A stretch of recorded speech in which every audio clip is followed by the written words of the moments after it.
सभी को नमस्कार। आज हम लोग शुरू करने जा रहे हैं एक समान आवेशी समतल चादर के कारण, एक समतल शीट के कारण विद्युत क्षेत्र कितना जनरेट होगा जिसकी लंबाई और चौड़ाई अनंत हो। अनंत विस्तार का एक समतल चादर है जिसके कारण विद्युत क्षेत्र जितना जनरेट होगा उसे हम लोग आज कैलकुलेट करेंगे और ये भी एग्जाम के पॉइंट ऑफ व्यू से बहुत ही इम्पॉर्टेंट है। तो शुरू करते हैं हम लोग कि ये जैसे मान लीजिए कि यहाँ एक समतल चादर है जिसकी लंबाई और चौड़ाई अनंत है। तो इस तरह से हम लोग एक समतल शीट बना लेंगे और ये शीट आवेशित है और हम लोग मान लेंगे कि इसमें धन आवेश उपस्थित है।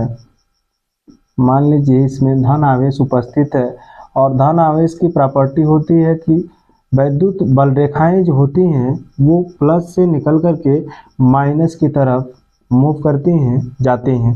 तो इस तरह से इसकी लंबाई हो गई और चौड़ाई ये इनफाइनाइट होते हैं, अनंत होता है, इनफाइनाइट होता है। तो अब ये समतल शीट है और ये धनावेशित है। तो अगर ये धनावेशित है तो हम लोग पढ़ रहे हैं गॉस के प्रमेय का अनुप्रयोग। गॉस के प्रमेय का अगर अनुप्रयोग है तो गॉस का प्रमेय तभी लगाएंगे हम लोग जब इसका जो सरफेस होगा वो क्लोज सरफेस होगा। जब ये बंद पृष्ठ में होगा तब जाकर के गॉस का प्रमेय हम लोग लगा सकते हैं। तो जो शीट दिया गया है सबसे पहले इसको बंद करेंगे और बंद करेंगे तो ये कुछ इस तरह से बेलन का आकार ले लेगा। ऐसे मान लीजिए कि ये बेलन का आकार है, ये इसका बंद पृष्ठ है। यहाँ मान लीजिए कि ये जो क्षेत्रफल है वो इसको हम ले लेते हैं A1 और ये ले लेते हैं हम लोग, ये जो क्षेत्रफल है वो A2 है, ये A1 है और ये A2। हालांकि दोनों क्षेत्रफल आपस में बराबर है, यहाँ A1 और ये दोनों A2 है। तो सबसे पहले विद्युत क्षेत्र की बात करें तो विद्युत क्षेत्र इस तरह से शीट रखी गई है, ऐसे मान लीजिए शीट रखी गई है इस तरह से। अब यहाँ से विद्युत क्षेत्र अगर इसमें धनावेश उपस्थित है तो यहाँ से निकल करके प्लस से निकल करके माइनस की तरफ सामने जाए या फिर इस साइड जाए, दोनों तरफ प्लस से निकल करके माइनस की तरफ जाएंगे। तो ये बल रेखाएं जो जा रही हैं, जो विद्युत क्षेत्र की दिशा होगी वो यहाँ प्लस से निकल करके ये इस तरह से जाएंगी और यहाँ भी हम देख रहे हैं चाहे इधर जा रही हैं या फिर इधर जा रही हैं। ये जो होगा वो विद्युत क्षेत्र की दिशा को रिप्रेजेंट कर रहा है। और यहाँ अगर इसका अल्पांश क्षेत्रफल ले लिया जाए dA1 तो यहाँ ये dA1 की दिशा ये हो जाएगी dA1 और यहाँ देख रहे हैं dA2, इस तरह से इसकी दिशा ये होगी dA2।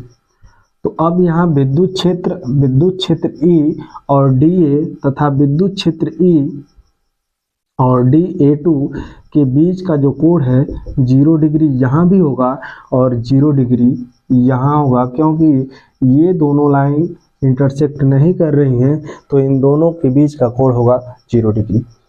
अब यहाँ देख रहे हैं तो ये इस तरह से इसका अगर अल्पांश लिया जाए, यहाँ जैसे मान लीजिए ये जो इसका जो पृष्ठ का क्षेत्रफल है ये है A3 और इसका जो अल्पांश क्षेत्रफल, अल्प क्षेत्रफल ले लिया जाए यहाँ से तो ये होगा dA3 और इस साइड विद्युत क्षेत्र है और नीचे की ओर है इसके क्षेत्रफल की दिशा, दोनों के बीच का कोण जो होगा वो थीटा = 90 डिग्री होगा। वैसे तो क्षेत्रफल अदिश राशि होती है लेकिन यहाँ हम लोग कागज तल के लंबवत लिया जाता है या फिर नीचे की ओर, ऊपर की ओर या कागज तल के लंबवत बाहर की ओर। तो जब कागज तल को ले लिया जाता है तो एक डायरेक्शन मिल जाता है और दिशा जब निश्चित हो जाती है तब यहाँ हम लोग क्षेत्रफल को सदिश राशि से रिप्रेजेंट करते हैं, यानी कि यहाँ सदिश राशि बोलेंगे तो क्षेत्रफल सदिश राशि होती है। तो यहाँ से इन दोनों के बीच में अगर कोण देखा जाएगा तो थीटा = 90 डिग्री और इनके बीच का जो कोण है 0 डिग्री। अब यहाँ थीटा पता चल गया, विद्युत क्षेत्र की दिशा पता चल गई। अब हम लोग यहाँ से कैलकुलेट करेंगे कि इसके कारण कितना विद्युत क्षेत्र जनरेट होगा, उसको कैलकुलेट करेंगे। तो सबसे पहले अगर A1 पृष्ठ अल्पांश इसलिए लिया जाता है क्योंकि अल्पांश अगर क्षेत्रफल पता चल जाए हमें, अगर अल्पांश एक छोटा सा पार्ट अगर कैलकुलेट करके ले करके आ जाए हम लोग तो उसका हम लोग संपूर्ण समाकलन कर दें। अगर उसका संपूर्ण समाकलन करेंगे तो जितना क्षेत्रफल होगा संपूर्ण पता चल जाएगा। जब अल्प पार्ट का समाकलन, ये डिफरेंशियल पार्ट है, और डिफरेंशियल पार्ट छोटे से पार्ट का जब हम लोग समाकलन करते हैं तो ये संपूर्ण पता चल जाता है, संपूर्ण क्षेत्रफल कितना है। तो हम लोग इसीलिए अल्पांश लिए हैं, ताकि अल्पांश पता चल जाए तो हम लोग संपूर्ण के लिए समाकलन कर देंगे। तो सबसे पहले शुरू करते हैं A1 पृष्ठ से होकर या dA1 से गुजरने वाला वैद्युत फ्लक्स। dA1 पृष्ठ से गुजरने वाला वैद्युत फ्लक्स। dA1 पृष्ठ से गुजरने वाला वैद्युत फ्लक्स। dA1 हम जब भी बात करेंगे वैद्युत फ्लक्स का, तो यहाँ देखिए ये हमेशा phi equal to EA cos theta, ये हमेशा याद रखेंगे कि वैद्युत flux phi equal to EA cos theta होता है। तो यहाँ जब हम लोग अप्लाई करेंगे कि यहाँ जब क्षेत्रफल अल्प है तो यहाँ वैद्युत फ्लक्स भी अल्प ही जनरेट होगा। जब क्षेत्रफल कम है तो वैद्युत फ्लक्स कम होगा, क्षेत्रफल अधिक होगा तो वैद्युत फ्लक्स भी अधिक होगा। तो हम लोग अगर अल्प के लिए निकाल रहे हैं तो dA1 के कारण जो निकलेगा वो d फाई1 वैद्युत फ्लक्स जनरेट होगा, और ये होगा ए मतलब dA1 cos थीटा। और यहाँ देख रहे हैं थीटा का जो वैल्यू है वो कितना है, 0 डिग्री है। तो थीटा इक्वल टू 0 डिग्री जब पुट करेंगे तो d phi one equal to dA1 cos 0 degree, और cos 0 डिग्री का वैल्यू होता है 1, यानी d phi one equal to dA1। ये हो गया A1 dA1 से गुजरने वाला वैद्युत फ्लक्स d फाई1। अगर हमें A1 पृष्ठ से गुजरने वाला वैद्युत फ्लक्स चाहिए तो हम क्या करेंगे, इसका संपूर्ण समाकलन करेंगे। तो संपूर्ण समाकलन करने के लिए हम क्या करेंगे कि लिखेंगे A1 पृष्ठ से गुजरने वाला संपूर्ण वैद्युत फ्लक्स, संपूर्ण वैद्युत फ्लक्स, संपूर्ण वैद्युत फ्लक्स। तो हम लोग क्या करेंगे, फाई1 निकलेगा, A1 से फाई1 निकलेगा, और ये कितना होगा, इंटीग्रेशन ऑफ d फाई1, और d फाई1 का वैल्यू इसमें पुट करेंगे तो ये होगा phi one equal to dA1 integration of, अब ये E कांस्टेंट है, बाहर हो जाएगा, E को अगर बाहर कर लिया जाए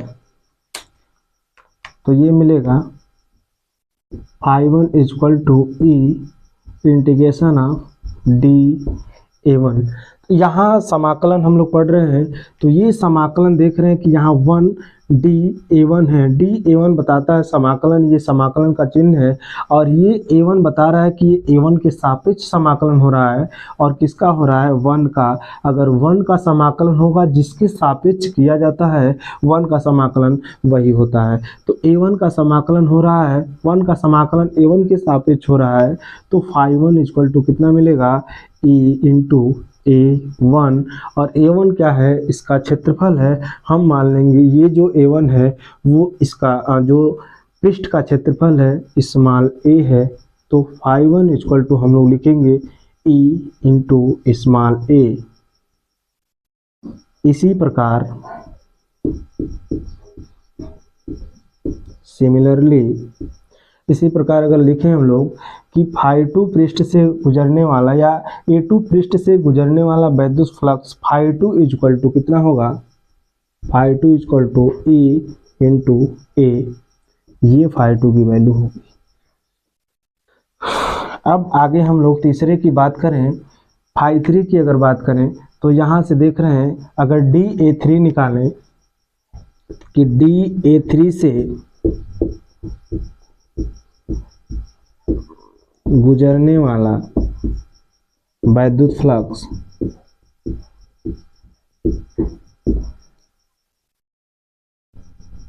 d फाई3 is equal to E dA3 cos theta, और कास थीटा की जो वैल्यू है यहाँ 90 डिग्री होगा। वहाँ 0 था, यहाँ भी 0 था, इसलिए 0 डिग्री होने के कारण दोनों सिमिलरली लिख करके दोनों बराबर निकाल दें हम लोग। लेकिन यहाँ देख रहे हैं थीटा की वैल्यू चेंज है, यहाँ 90 डिग्री है तो हम पुट करेंगे 90 डिग्री, तो थीटा की जो वैल्यू जैसे ही 90 डिग्री पुट करेंगे तो हमें जो फाई 3 मिलेगा वो कास 90 डिग्री की जो वैल्यू होती है वो कितना होती है, 0 होती है। कास 90 डिग्री की जो वैल्यू होगी 0 होगी, इसलिए हम लोग कहेंगे कि डी फाई 3 जो होगा वो, अगर ये कास 90 0 तो ये 0 हो जाएगा, और अगर डी फाई 3 0 है तो संपूर्ण भी अगर निकालेंगे समाकलन करके तो वो ऑलरेडी फाई 3 की जो वैल्यू आएगी वो 0 आएगी, क्योंकि इसका समाकलन ही 0 होगा। तो ये जो फाई 3 मिलेगा, phi 3 is equal to phi 3 equal to 0। Phi 1 पता चल गया, फाई 2 पता चल गया, और फाई 3। अब हम लोग संपूर्ण बेलन के कारण या फिर संपूर्ण समतल शीट के कारण निकाल दें कि कितना वैद्युत फ्लक्स जनरेट होगा, तो हम लोग लिखेंगे संपूर्ण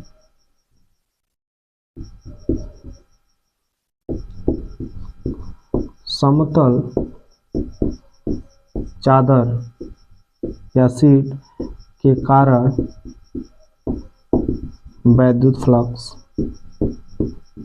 संपूर्ण वैद्युत फ्लक्स जो होगा वो होगा phi is equal to phi 1 plus phi 2 plus phi 3, और तीनों की जब वैल्यू पुट करेंगे तो फाई इक्वल टू निकल करके आएगा, फाई 1 की वैल्यू है E इंटू ए, और प्लस फाई 2 की वैल्यू है E इंटू ए, और प्लस ये फाई 3 0 आया है। तो फाइनली हम लोग कह सकते हैं कि जो फाई की वैल्यू है वो 2 टाइम्स ई ए के बराबर, इसे हम लोग बना लेंगे इक्वेशन नंबर फर्स्ट।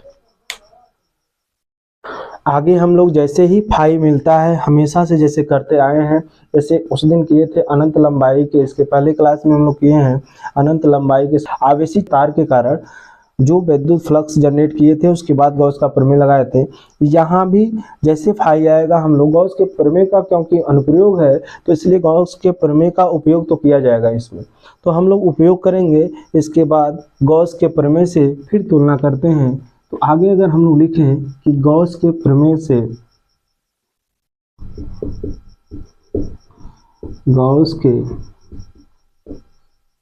प्रमेय से, गॉस का प्रमेय होता है फाई इक्वल टू क्यू बट्टे एप्सिलॉन नॉट।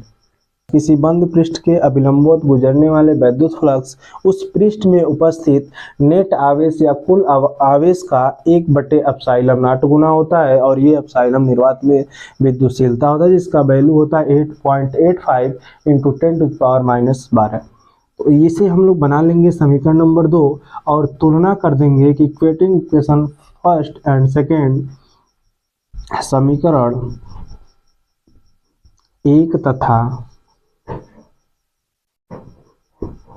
2 से तुलना करेंगे। तो इसका अगर लेफ्ट हैंड साइड बराबर है तो राइट हैंड साइड बराबर होनी चाहिए, या फिर ये फाई की वैल्यू उठा करके इसमें रख लें, या फिर ये उठा करके इसमें रखें, तो ये 2E into A is equal to Q upon epsilon naught, और जो विद्युत क्षेत्र आएगा, विद्युत क्षेत्र की तीव्रता वो होगा Q बट्टे 2 एप्सिलॉन नॉट ए।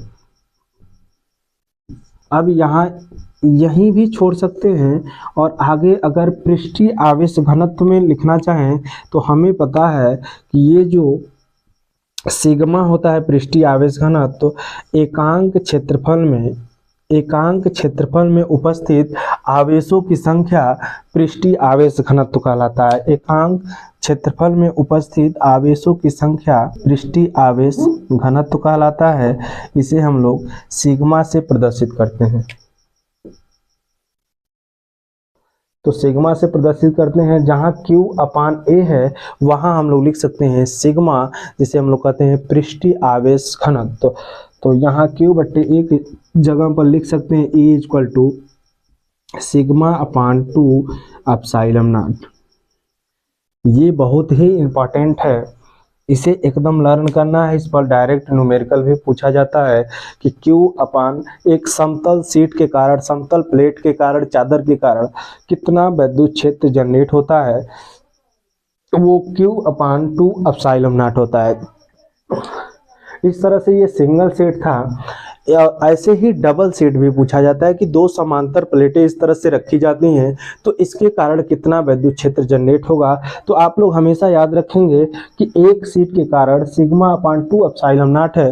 तो दो सीट है, अगर दोनों एक ही दिशा में जा रहे हैं, एक ही डायरेक्शन से निकल करके जा रहे हैं, तो वहाँ दोनों जोड़ेंगे और सिग्मा अपान एप्सिलॉन नॉट होगा। तो इस तरह से हम लोग ये जो था, सबसे पहले एक अनंत लंबाई का समतल चादर ले लिए हैं और ये लंबाई और चौड़ाई दोनों अनंत है, जिसका क्षेत्रफल स्मॉल a है और इसे हम लोग बंद पृष्ठ किए हैं, क्योंकि हमेशा जब भी गॉस का प्रमेय अप्लाई होगा तो बंद पृष्ठ के लिए ही एप्लीकेबल होता है। तो एक बंद पृष्ठ ले लिए हम लोग और जैसे ही बंद किए हैं वैसे हर एक पृष्ठ का इसका क्षेत्रफल अलग है, इसका क्षेत्रफल अलग है और इस पूरे सरफेस का क्षेत्रफल जो है वो अलग है। तो सबका बारी बारी से हम लोग फाई निकाले हैं। डी फाई 1 एक अल्प क्षेत्रफल लेने के बाद जैसे ही यहाँ अल्प क्षेत्रफल लिया गया है, अल्प क्षेत्रफल ले करके इसके कारण इन दोनों के बीच का कोण निकाल लेना है।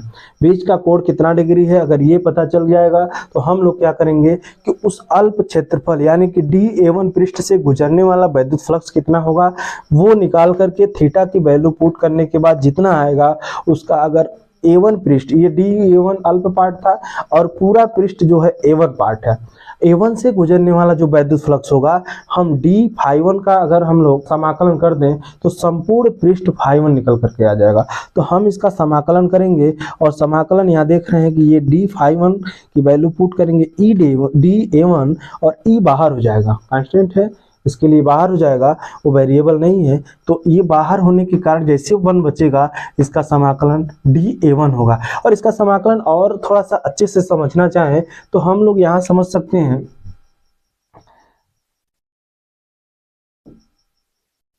समाकलन जो लोग नहीं जान रहे हैं वो समझ सकते हैं इस तरह से। यहाँ जैसे मान लीजिए हमें समाकलन करना है, ये यहाँ x है और डी x के रिस्पेक्ट में, तो हम समाकलन जब करते हैं तो x के सापेक्ष x का जैसे ही समाकलन होगा, यहाँ जितना भी पावर है, जैसे मान लीजिए इस पर पावर n है तो इसको क्या करेंगे, जितना पावर है उसको रहने देंगे, बस पावर में एक ऐड कर देंगे और जितना पावर ऊपर है, जितना पावर ऊपर है उसी पावर से नीचे डिवाइड कर देंगे, ये n+1 नीचे हो जाएगा। ये इसका समाकलन होगा। इस तरह से समाकलन किया जाता है। अब यहाँ 1 है, 1 का वैल्यू कैसे A1 आ रहा है तो यहाँ समझते हैं। जैसे मान लीजिए समाकलन हमें 1 का करना है, dx है, तो 1 का समाकलन 1 की जगह पर अगर x के रूप में लिखना चाहें तो हम लोग लिख सकते हैं x पे पावर 0 dx।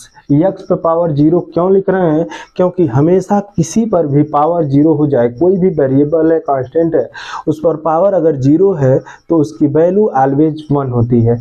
तो अगर इस पर पावर 0 कर दिया जाए या 1 किया जाए, बात बराबर है।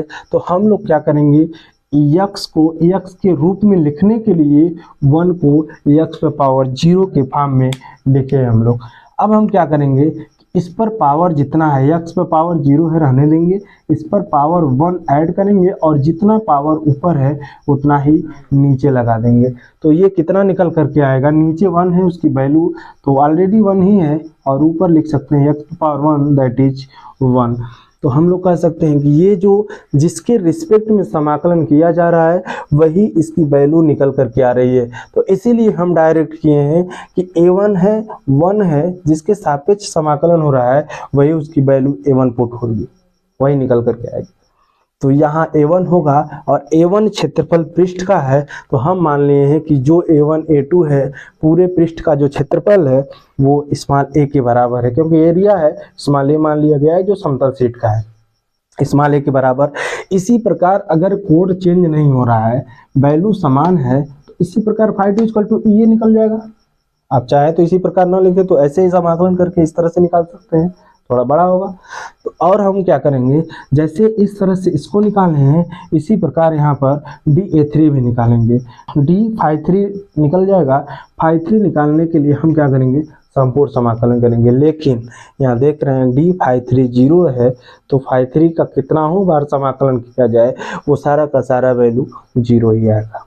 अब ये तीनों वैल्यू फाई 1 फाई 2 फाई 3 अगर आ गया है तो संपूर्ण समतल चादर या सीट के कारण कितना विद्युत फ्लक्स जनरेट होगा, एक फाई तुल्य निकालने के लिए हम तीनों फाई को ऐड करेंगे, phi 1 plus phi 2 plus phi 3, तो फाई इक्वल टू निकलेगा, तीनों को ऐड करेंगे तो ये देख रहे हैं ये तो लास्ट 0 है और ये 2 टाइम्स आ रहा है और 2 टाइम्स है तो मल्टीप्लाई कर देंगे। जैसे ही विद्युत फ्लक्स आएगा वैसे ही हम गॉस का प्रमेय लगाएंगे, क्योंकि गॉस का प्रमेय ही विद्युत फ्लक्स बताता है। किसी बंद पृष्ठ के अभिलंबवत गुजरने वाला विद्युत फ्लक्स उस पृष्ठ में उपस्थित नेट आवेश का 1/ε0 गुना होता है। तो यहाँ Q/ε0 होगा। समीकरण 2 बना लेंगे, इक्वेट करेंगे फर्स्ट एंड सेकेंड समीकरण 1 तथा 2 से, तो तुलना करेंगे तो यहाँ देख रहे हैं ये 2 टाइम्स इतना इक्वल टू इतना, तो E बराबर मिलेगा, डिवाइड कर देंगे बाकी 2A और 2A को डिवाइड करेंगे तो यहाँ Q/A को हम लोग लिख सकते हैं पृष्ठीय आवेश घनत्व, ये सिग्मा होता है पृष्ठीय आवेश घनत्व, और ये Q/A होता है एकांक क्षेत्रफल में, इसको कहते हैं एकांक क्षेत्रफल में उपस्थित आवेशों की संख्या पृष्ठीय आवेश घनत्व कहलाता है। तो यहाँ हम लोग ये विद्युत क्षेत्र है, यहाँ वेक्टर भी लगा सकते हैं, कोई दिक्कत नहीं है। तो इस तरह से हम लोग कर सकते हैं। ये इतना इम्पॉर्टेंट है, ये 5 नंबर में फिक्स है, हर साल पूछे जाने वाला क्वेश्चन है और इसे हूबहू इसी तरह से उतारना है, इसी तरह से लिखना है। और थोड़ा सा जो मानने वाला कंडीशन है कि माना एक समतल सीट है जिसका क्षेत्रफल A है, तो इस तरह से जिसका कारण उत्पन्न विद्युत क्षेत्र E है, तो इस तरह से जो मानने वाला कंडीशन लिखना होता है उसका हम पीडीएफ का लिंक डिस्क्रिप्शन में दे देंगे और वहां से जाकर के पीडीएफ देख सकते हैं कि किस तरह से इसका हैंडरिटन नोट्स है और किस तरह से लिखना है। तो आज के लिए इतना ही, फिर एक इम्पॉर्टेंट टॉपिक के साथ मिलते हैं अगली क्लास में। तब तक के लिए गुड बाय, धन्यवाद, थैंक यू सो मच।